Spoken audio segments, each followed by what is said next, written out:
I'm not too far from the spot where I'm going to film this evening. And this brings up a good subject for a tip.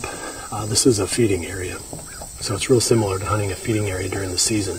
The same challenges that we would have during the hunting season I'm going to have this evening.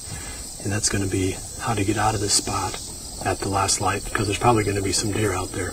And there aren't too many spots, really, too many stand locations, too many areas that set up well for hunting food sources where it's easy to get out of the tree stand at the end of shooting light.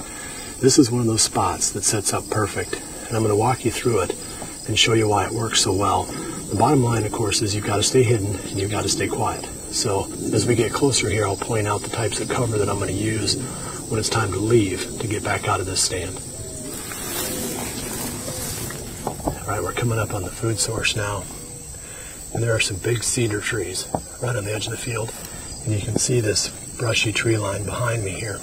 Both of those cover elements serve to hide me when I'm either approaching or, more importantly, when I'm sneaking away from this spot. And also, right at the tree itself, it's in a real brushy, tree-filled fence line, so I can follow right down the fence line, right underneath the trees, almost like a little tunnel, clear along that fence to where the stand is at. So in the dark, I can get down, sneak back out that tunnel, get in behind these cedar trees, and slip right out of here. And I've done it before, where deer were within 40 yards at last light, and I've been able to get out without spooking them. So like I said, you look for elements like this.